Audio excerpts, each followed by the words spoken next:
नमस्कार साथियों, स्वागत है आप सभी का एकलव्य पीसीएस में। और विद्यार्थियों, आज हम पढ़ने जा रहे हैं जियोग्राफी का अगला टॉपिक, जो कि है पृथ्वी की गतियाँ। आज का जो हमारा विषय है वो है पृथ्वी की गतियाँ। तो आज के इस विषय में हम चर्चा करेंगे पृथ्वी की गतियों की, यानी पृथ्वी कितने प्रकार की गतियाँ करती है, कितने प्रकार का रोटेशन करती है। तो अर्थ जो है, पृथ्वी जो है मुख्य रूप से दो तरीके का रोटेशन करती है, दो तरीके से गति करती है, जिनमें आप लोगों को दोनों के बारे में जानकारी होगी। कैसे कैसे करती है? तो पहली जो गति करती है पृथ्वी, वो करती है अपनी धुरी पर। समझ रहे हैं ना, पृथ्वी अपनी धुरी पर घूमती है, सबको ये बात पता है। तो पहले प्रकार की जो पृथ्वी गति करती है वो होती है उसकी धुरी पर। उसको हम बोलते हैं डेली मूवमेंट। यानी पहले प्रकार की जो पृथ्वी गति करती है विद्यार्थियों, वो होता है उसका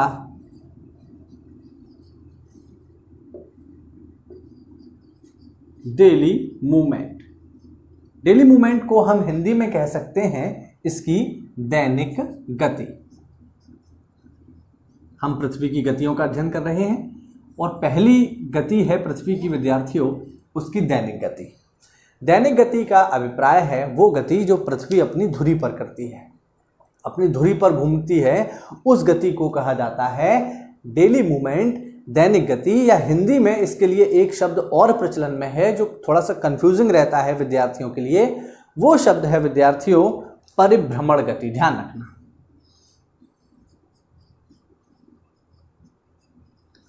इसको हिंदी में एक नाम और देते हैं जो कि है परिभ्रमण गति। परिभ्रमण गति का मतलब है वो गति जो पृथ्वी अपनी धुरी पर करती है। ठीक, तो पहली जो गति है विद्यार्थियों वो है डेली मूवमेंट, जो पृथ्वी अपनी धुरी पर करती है। और दूसरी जो गति है वो है विद्यार्थियों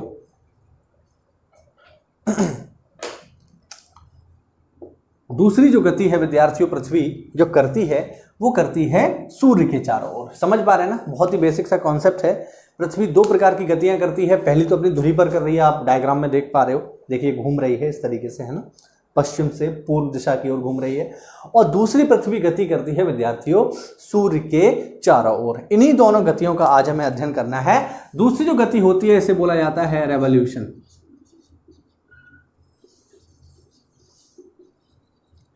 ठीक है, वो गति जो पृथ्वी सूर्य के चारों ओर करती है, और इस गति को हिंदी में कहते हैं परिक्रमण गति। ध्यान रखिएगा, इसे हिंदी में कहा जाता है विद्यार्थियों परिक्रमण गति। हिंदी मीडियम के जो विद्यार्थी होते हैं उनके लिए ये बहुत ही महत्वपूर्ण है दोनों शब्द, क्योंकि जब एग्जाम में सवाल आता है कि बताइए पृथ्वी की परिभ्रमण गति कितनी है या पृथ्वी का परिभ्रमण काल कितना है, तो विद्यार्थी बड़े कंफ्यूज हो जाते हैं। उन्हें नहीं पता होता कि वो 365 पे आंसर टिक करें या 24 घंटे पे आंसर टिक करें। तो ये समझना बेहद ही जरूरी है कि कौन सी गति परिभ्रमण है और कौन सी गति परिक्रमण है। तो वह गति जो पृथ्वी अपनी धुरी पर करती है उसे कहा जाता है परिभ्रमण, और वो गति जो पृथ्वी सूर्य के चारों ओर करती है, सूर्य का एक चक्कर लगाती है, उसको कहा जाता है परिक्रमण। इसको हम कैसे याद रख सकते हैं? तो जो विद्यार्थी उत्तर प्रदेश में मथुरा क्षेत्र के आसपास के हैं, मैं भी वहीं का हूँ, तो वो एक बड़ी ही फेमस यात्रा करते हैं जिसे कहा जाता है गोवर्धन यात्रा, और उसको हम बोलते हैं गोवर्धन की परिक्रमा। तो परिक्रमा में बेसिकली क्या होता है, जो पूरा गोवर्धन पर्वत है उस गोवर्धन पर्वत की श्रद्धालु जो है एक पूरा चक्कर लगाते हैं, उसे कहा जाता है गोवर्धन परिक्रमा। तो परिक्रमा कर रहे हैं ना, चारों ओर एक बड़ा सा चक्कर लगा रहे हैं। तो ध्यान रखना, परिक्रमा मतलब है बड़ा सा चक्कर, एक बड़ा सा चक्कर। तो बड़ा सा चक्कर पृथ्वी कहाँ लगाएगी? सूर्य के चारों ओर। तो देखिए परिक्रमण, परिक्रमा से परिक्रमण, याद रखिएगा, ये याद रखने का तरीका है। ठीक है, और जो अपनी धुरी पर कर रही है वो है क्या? परिभ्रमण, अपनी धुरी पर घूमना। और सूर्य के चारों ओर चक्कर लगाना परिक्रमण। तो ध्यान रखिएगा, बेसिकली आज इन्हीं दोनों गतियों के बारे में हम चर्चा करने वाले हैं। इन दोनों में से आज एक गति को हम मुख्य रूप से डिटेल में जानने का प्रयास करेंगे। अब देखिए, यहाँ पर जो हम चर्चा करेंगे आज विद्यार्थियों, वो करने वाले हैं पृथ्वी की दैनिक गति की।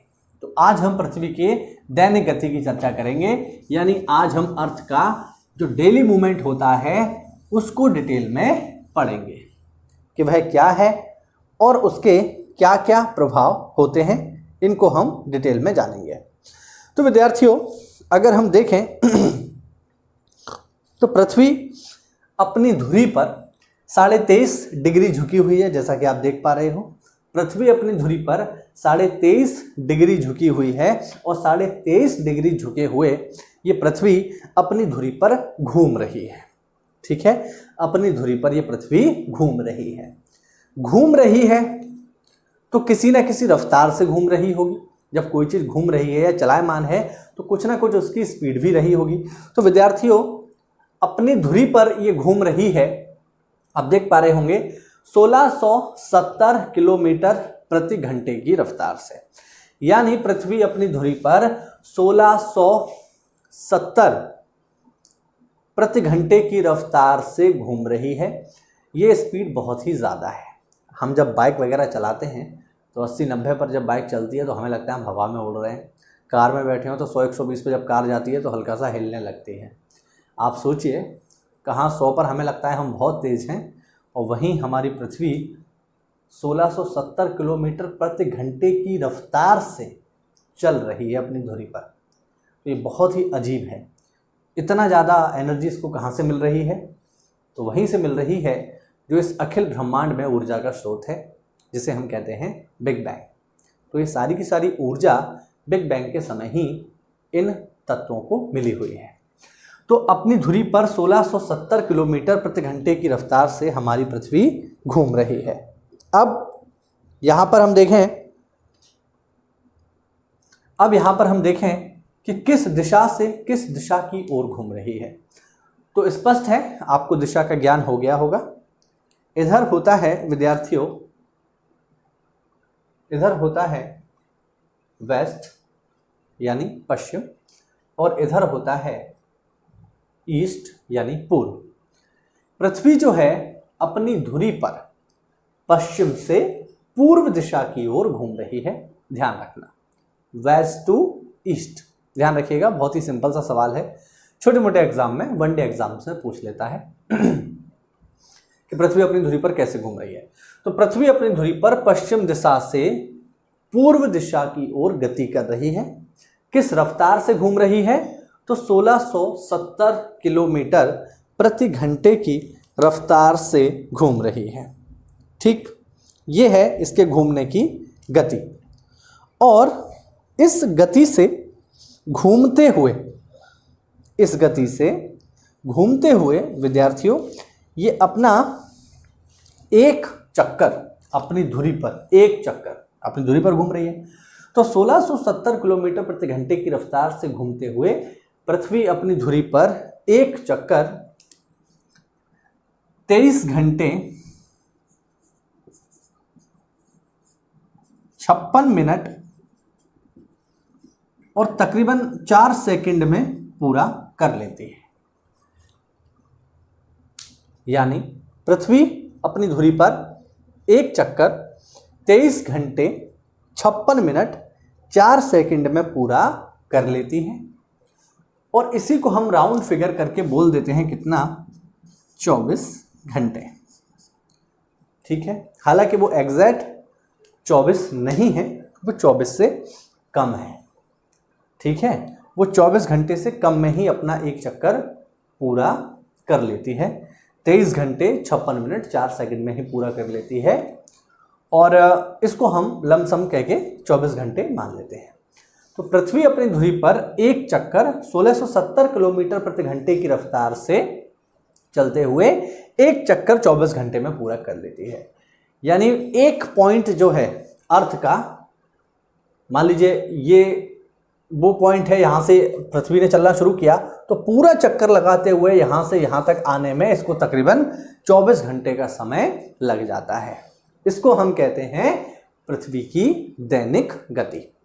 अब विद्यार्थियों, पृथ्वी की इस दैनिक गति से क्या प्रभाव पड़ता है अर्थ पर, ये थोड़ा समझने वाली चीज है।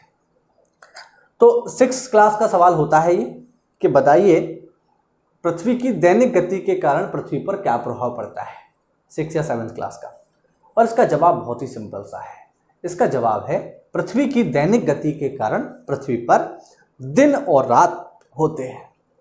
ध्यान रखिएगा, पृथ्वी की दैनिक गति के कारण दिन और रात होते हैं। दिन और रात होने का क्या कारण है विद्यार्थियों?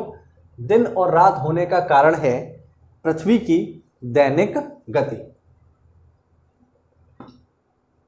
ठीक है, पृथ्वी की दैनिक गति है दिन और रात होने का कारण।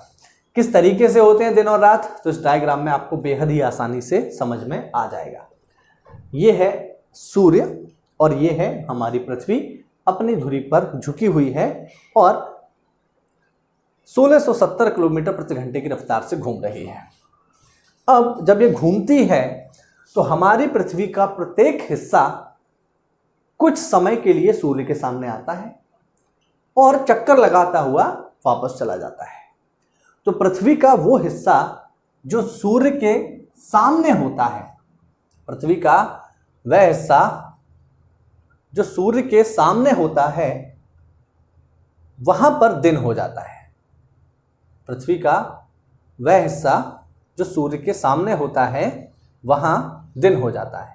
विद्यार्थियों, जो हिस्सा सूर्य के सामने रहता है पृथ्वी का, घूमते हुए जो हिस्सा सूर्य के सामने आ जाएगा वहां पर दिन हो जाएगा, और वो हिस्सा जो पीछे रहेगा सूर्य से घूमते हुए जो पीछे रहेगा वहां पर क्या हो जाएगी विद्यार्थियों? रात हो जाएगी। बहुत ही सिंपल सा कॉन्सेप्ट है। ये हिस्सा चूंकि सूर्य के सामने है तो यहाँ पर क्या हो गया? उजाला हो जाएगा, तो यहाँ क्या हो गया? दिन हो गया। जबकि इसके जस्ट पीछे वाला जो हिस्सा है जहाँ पर सूर्य का प्रकाश नहीं पहुँच पा रहा है, वहाँ पर क्या हो जाएगी विद्यार्थियों? रात हो जाएगी। तो बहुत ही आसान सा कॉन्सेप्ट है। जो हिस्सा सूर्य के आगे हो जाता है वहाँ पर दिन हो जाता है, और जो हिस्सा परिक्रमण करता हुआ, मतलब जो हिस्सा घूमता हुआ पीछे पहुंच जाता है, वहां पर हो जाती है विद्यार्थियों रात। तो बहुत ही आसान सी है। जो हिस्सा सूर्य के सामने है वहां पर दिन है, जो हिस्सा सूर्य के पीछे है वहां पर रात है। ये सिंपल सा कॉन्सेप्ट है दिन और रात का। यानी हम कह सकते हैं कि ध्रुवों को छोड़ करके, ध्रुव ये नॉर्थ पोल, ये साउथ पोल, ध्रुवों को छोड़ करके प्रत्येक हिस्सा बारी बारी से सूर्य के सामने आता है और पीछे जाता है। बात समझ रहे हैं ना? ध्रुवों को क्यों छोड़ दिया? ध्रुवों को इसलिए छोड़ दिया क्योंकि ध्रुव जो है विद्यार्थियों वो एक स्थान पर नियत रहते हैं। ठीक है, वो एक स्थान पर नियत हैं। वो चूंकि धुरी पर है, एक्सिस पर है बिल्कुल उसकी, तो वो बहुत ज़्यादा गति नहीं करते हैं अन्य क्षेत्रों के मुकाबले। यहाँ जो हिस्सा होगा वो सूर्य के सामने भी आएगा और घूमता हुआ पीछे भी जाएगा। तो ध्यान रखना, ये है कॉन्सेप्ट दिन और रात का। अब यहाँ पर कुछ बेसिक पॉइंट हैं जो आपसे पूछता है। जैसे आपसे पूछता है कि दुनिया में सबसे पहले सूर्योदय कहाँ होता है? बहुत ही छोटा सा सवाल है। तो दुनिया में विद्यार्थियों सबसे पहले सूर्योदय कहाँ होता है? ये बहुत कॉमन सा सवाल है, सब लोगों को आप इसका जवाब पता होगा। तो विद्यार्थियों, दुनिया में सबसे पहले सूर्योदय होता है जापान में। बहुत ही कॉमन सा सवाल है, सबको इसका आंसर पता है। जापान में सबसे पहले सूर्योदय होता है। सबसे पहले सूर्योदय कहाँ होगा? जापान में होगा। जापान जो है वो मैंडारिन भाषा के शब्द जिप्पन से बना है, और जिप्पन का मतलब ही होता है सूर्योदय की भूमि। ये जो शब्द है जापान, ये बना है मैंडारिन भाषा के शब्द जिप्पन से, और जिप्पन का मतलब ही होता है सूर्योदय की भूमि, यानी वो भूमि जहाँ पर सूर्योदय होगा। तो सबसे पहले जो है जापान में सूर्योदय होता है विद्यार्थियों, ध्यान रखिएगा। और अगर कोई पूछ ले कि सूर्य की पहली किरण कहाँ पड़ती है, तो देखो सूर्योदय तो जापान में ही होता है, इसमें कोई डाउट नहीं है। लेकिन सूर्य की पहली किरण न्यूजीलैंड के माउंट हिकुरांगी पर पड़ती है।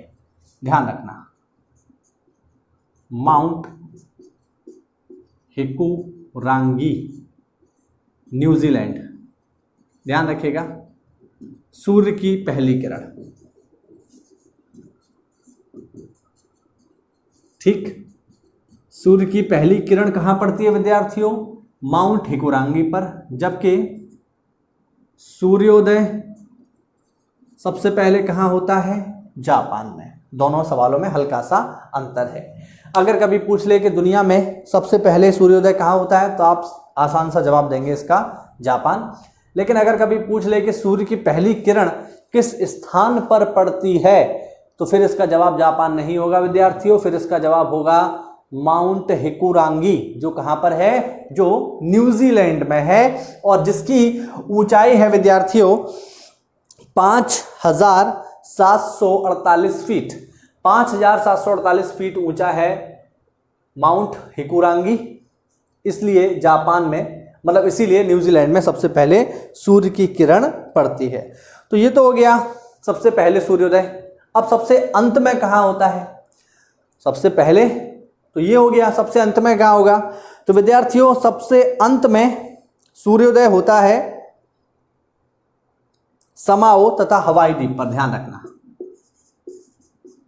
हवाई द्वीप कॉमा समाओ द्वीप, इन दोनों द्वीपों पर सबसे अंत में सूर्योदय होता है।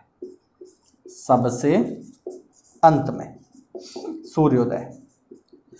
अब अगर यहां कभी प्रश्न पूछ ले कि बताइए सबसे अंत में सूर्यास्त कहां होता है, भाई ये तो हमने पढ़ लिया, सबसे पहले सूर्योदय जापान में होगा, सबसे अंत में हवाई द्वीप और समाओ द्वीप पर होगा। हवाई द्वीप अमेरिका के अधीन आता है, प्रशांत महासागर में है। तो अगर ये कभी सवाल पूछ ले तब इसका जवाब क्या होगा? तो विद्यार्थियों यहां पर लॉजिक काम करता है। अगर कभी पूछ ले कि सबसे अंत में सूर्यास्त इस धरती पर कहां होगा, तो विद्यार्थियों जिस धरती पर सूर्य सबसे पहले निकलेगा वहां सबसे पहले अस्त हो जाएगा। जिस धरती पर सूर्य सबसे अंत में उदय होगा वहां पर सूर्यास्त भी सबसे अंत में होगा।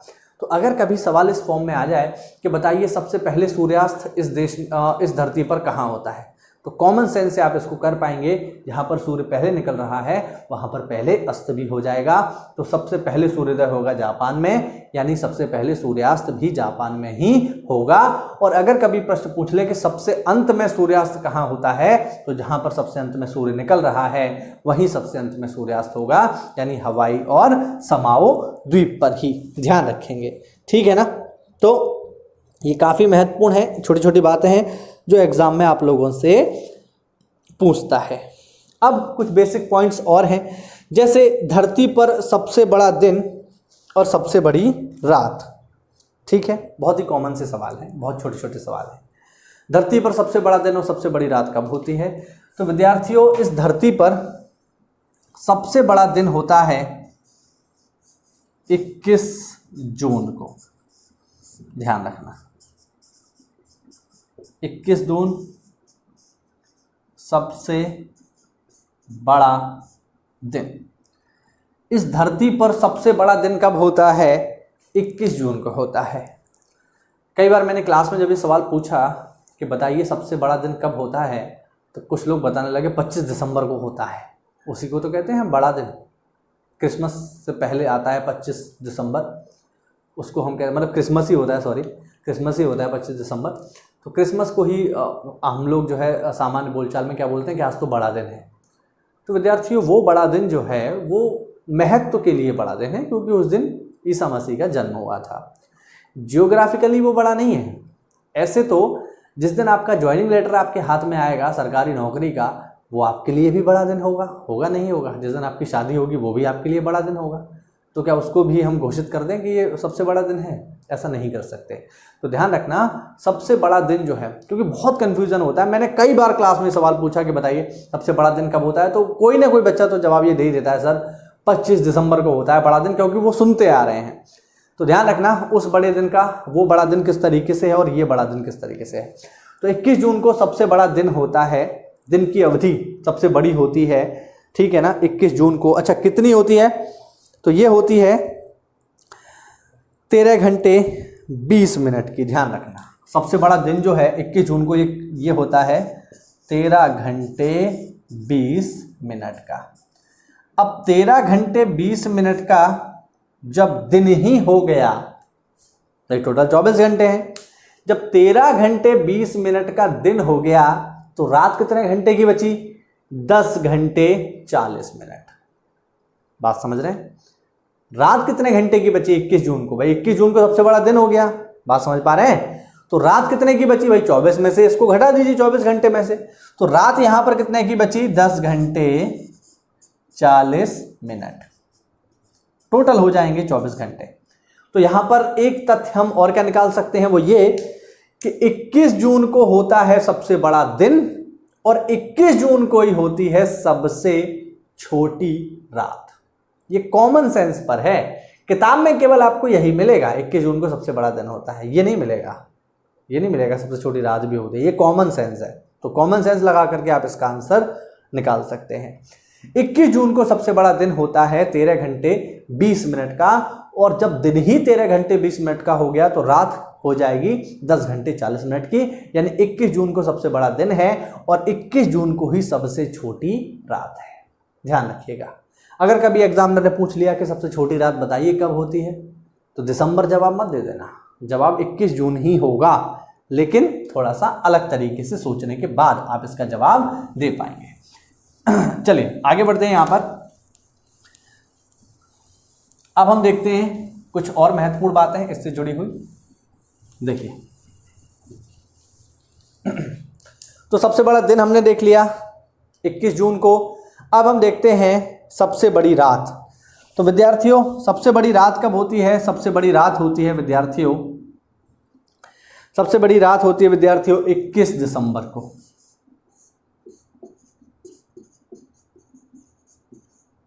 21 दिसंबर को होती है सबसे बड़ी रात। रात सबसे बड़ी कब होती है विद्यार्थियों? 21 दिसंबर को। कितने घंटे की होती है? तो वही है, सेम है, 13 घंटे 20 मिनट। 13 घंटे 20 मिनट की रात होती है 21 दिसंबर को। 21 दिसंबर को होती है 13 घंटे 20 मिनट की रात। तो 21 दिसंबर को जब रात 13 घंटे 20 मिनट की होगी तो दिन कितने घंटे का बचेगा? सोचने वाली बात है। तो वही आंसर निकल के आ जाएगा, 10 घंटे 40 मिनट। यानी 21 दिसंबर को जहां सबसे बड़ी रात होती है वहीं 21 दिसंबर को सबसे छोटा दिन भी होता है। ध्यान रखिएगा, ठीक है। ये कॉमन सेंस पर आधारित सवाल हैं।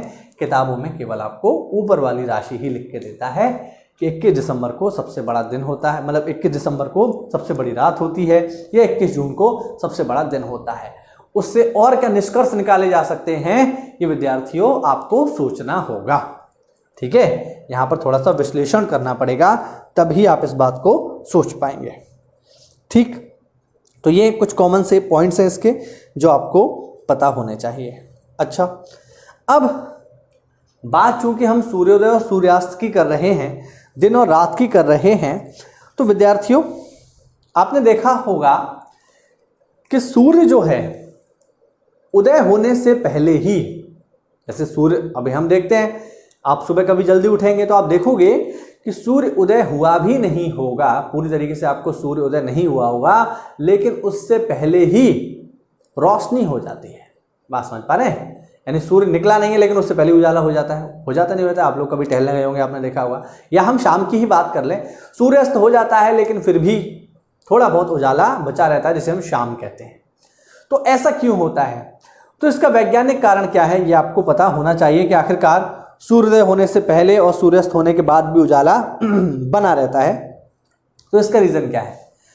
तो इसका रीजन ये है विद्यार्थियों कि पृथ्वी के पास वायुमंडल है और वायुमंडल में छोटे छोटे धूलकण पाए जाते हैं। सूर्य उदय होने से पहले ही सूर्य की किरणें इन धूल कणों से विसरित होकर के डिफ्यूज हो जाती हैं, विसरित होकर के उजाला उत्पन्न करती हैं। बात समझ पा रहे हैं? ठीक है। सूर्य उदय होने से पहले ही जो उजाला हो जाता है उसका कारण यह है कि हमारे वायुमंडल में धूल के कण पाए जाते हैं, और जब सूर्य की किरण उस धूल के कणों पर टकराती है तो विसरित हो जाती है, डिफ्यूज हो जाती है, डिस्ट्रैक्ट हो जाती है, जिसकी वजह से सूर्य उदय होने से पहले ही हमें प्रकाश की प्राप्ति हो जाती है। सेम यही घटना शाम को भी होती है कि सूर्य तो अस्त हो गया, हमारे क्षेत्र से सूर्य अस्त हो गया है, लेकिन सूर्य की किरणें जो हैं वो वायुमंडल से टकरा करके फिर भी प्रकाश उत्पन्न करती रहती हैं। वायुमंडल में धूल के कणों से टकराकर प्रकाश उत्पन्न करती रहती हैं। इस घटना को कि सूर्योदय से पहले और सूर्यास्त के बाद भी प्रकाश बना रहता है, इस घटना को कहा जाता है विद्यार्थियों ट्विलाइट। ध्यान रखना, ये जो घटना है जो मैंने अभी आपको बताई, इसे कहा जाता है ट्विलाइट।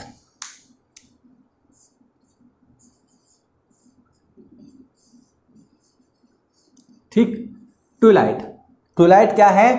ट्विलाइट वो घटना है जब सूर्योदय होने से पहले और सूर्यास्त होने के बाद भी प्रकाश हमें मिलता रहता है। तो ट्विलाइट क्या है? ट्विलाइट वो घटना है जो सूर्यास्त होने के बाद और सूर्योदय होने से पहले भी हमें प्रकाश जो मिलता है, जो फेंट लाइट हमें मिलती है बिफोर आपका सनराइज एंड आफ्टर सनसेट, वो लाइट ही कहलाती है ट्विलाइट। ध्यान रखिएगा, ठीक है। तो ट्विलाइट हमने जाना क्या है, सूर्यास्त और सूर्योदय होने से पहले की जो फेंट लाइट होती है उसको हम बोलते हैं ट्विलाइट। अब ये जो ट्विलाइट है विद्यार्थियों, ये 3 तरीके की होती है जो मैं आपको बता देता हूं। चलिए, इसको आपने नोट कर लिया होगा।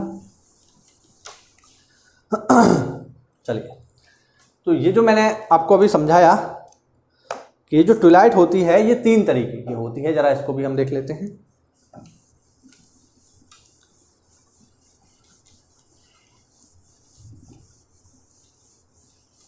चलिए, तो ये होती है विद्यार्थियों 3 तरीके की। कौन कौन सी होती है जरा देख लेते हैं। पहली होती है सिविल ट्विलाइट।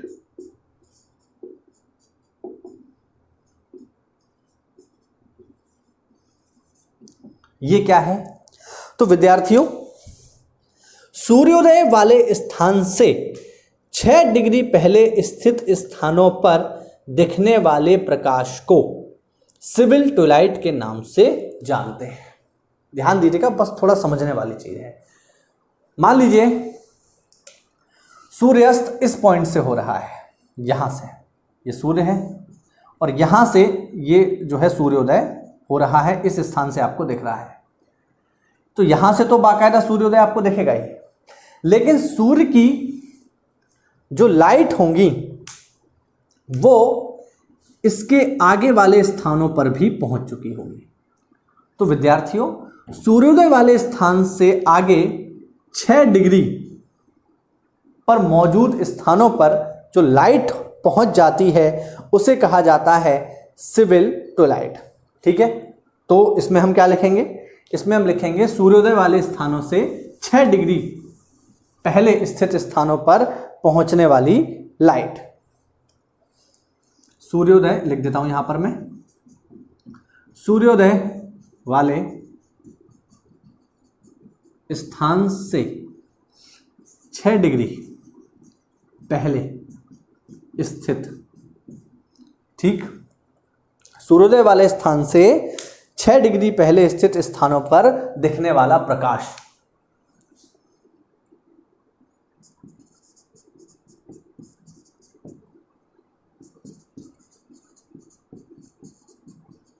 बहुत ही सिंपल सा है, बस थोड़ा सा आपको समझना है कि क्या है। मैंने आपको बताया कि सूर्योदय होने से पहले ही हमें प्रकाश मिलने लगता है। तो किसी पॉइंट पर सूर्योदय हो रहा है, यहाँ पर ये पॉइंट है और ये सूर्योदय हो रहा है, तो यहाँ से तो सूर्योदय दिखेगा ही, कोई दिक्कत नहीं है। लेकिन इससे पहले 6 डिग्री, इससे 6 डिग्री पहले ही सूर्य की रोशनी यहाँ पर पहुँचनी शुरू हो जाएगी। ठीक, तो इस 6 डिग्री वाले स्थान को हम कहेंगे सिविल ट्विलाइट। बात समझ पा रहे हैं? बहुत ही आसान सा है। ठीक, इसका अगला जो दूसरा जो टाइप है ट्विलाइट का वो है नॉटिकल ट्विलाइट। सेकंड नंबर जो है वो है विद्यार्थियों नॉटिकल ट्विलाइट।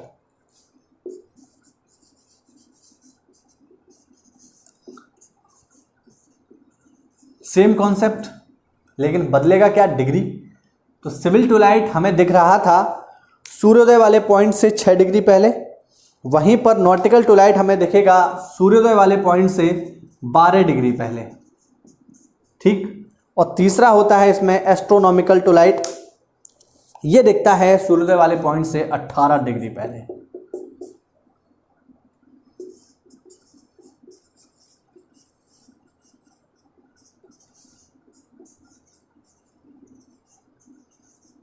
ठीक है।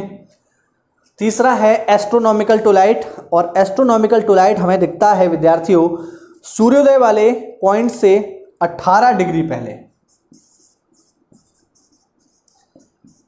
बस थोड़ा सा आप इमेजिन कीजिए, सूर्योदय हो रहा है तो सूर्योदय जिस स्थान से हो रहा है उससे 6 डिग्री पहले ही रोशनी पहुंच जाएगी, यानी वहां पर सूर्योदय नहीं हुआ है लेकिन उससे पहले ही रोशनी पहुंच जाएगी। तो 6 डिग्री पर वहां पर होगा सिविल टू लाइट, जहां पर अभी सूर्योदय नहीं हुआ है।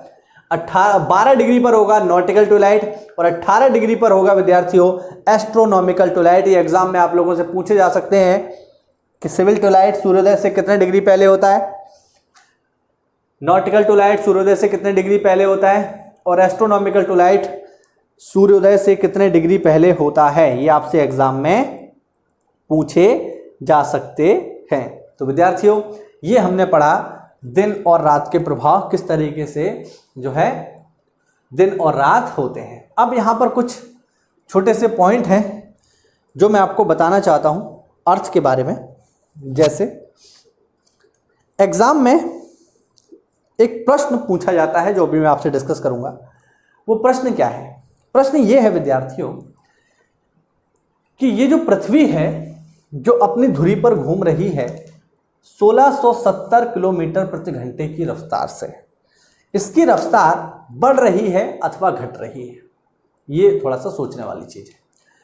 तो विद्यार्थियों मैं आपको बता दूं कि धरती की जो रफ्तार है अपनी धुरी पर घूमने की, ये लगातार कम हो रही है। ध्यान रखिएगा, ठीक है। ये लगातार जो है कम हो रही है। पृथ्वी अपनी धुरी पर जिस तरीके से घूम रही है उसकी स्पीड कम हो रही है। कम क्यों हो रही है? तो इसके बहुत सारे कारण हैं। स्पेस फ्रैक्शन इसका एक कारण है, ठीक है। ज्वार भाटा भी इसका एक कारण होते हैं, उन्हें हम डिस्कस करेंगे जब हम पढ़ेंगे ज्वार भाटा। तो मैं आपको बताऊंगा कि आखिरकार ज्वार भाटा जो हैं वो किस तरीके से पृथ्वी की गति को कम कर रहे हैं। तो बहुत सारे रीज़न हैं इसके कम होने के। एक सिंपल सा रीज़न हम ऐसे समझ लेते हैं कि मान लीजिए आपने कोई लट्टू घुमाया बहुत ताकत से, तो क्या होगा? वो घूमेगा कुछ सेकंड, कुछ मिनट, लेकिन धीरे धीरे क्या होगा? वो रुक जाएगा। अब धरती पर वो इसलिए रुक जाता है क्योंकि धरती पर एक बल काम करता है जिसे हम कहते हैं घर्षण। हालांकि अंतरिक्ष में उतना घर्षण तो नहीं है जितना पृथ्वी पर है, लेकिन थोड़ा बहुत तो है ही। तो ये धरती की रफ्तार को कम कर रहा है। ऐसा माना जाता है कि 900 मिलियन साल पहले 900 मिलियन साल पहले धरती जो है 18 घंटे में ही एक पूरा चक्कर लगा लिया करती थी अपनी धुरी पर। ये बात है कब की? 900 मिलियन ईयर्स एगो, ठीक। 900 मिलियन साल पहले धरती पर एक दिन 18 घंटे का होता था। 18 घंटे का कैसे होगा? 18 घंटे का तभी होगा ना जब धरती तेज घूम रही हो। भाई अभी एक पॉइंट से दूसरे पॉइंट, अभी एक पॉइंट यहां से चलना शुरू किया और यहां से वापस इसे यहां तक आने में 24 घंटे लगते हैं, ठीक है। उस समय में पृथ्वी जो है एक पॉइंट से दूसरे पॉइंट तक आने में केवल 18 घंटे ले रही थी, यानी उस समय में पृथ्वी तेज थी, तभी तो 18 घंटे में एक दिन हो रहा था, यानी 9 घंटे का दिन 9 घंटे की रात। अब ले रही है कितने? तकरीबन 24 घंटे। तो धरती की जो स्पीड है अपनी धुरी पर ये लगातार कम हो रही है, ध्यान रखना, ठीक है। इसको हम क्या कहते हैं? इसको हम कहते हैं लीप सेकेंड।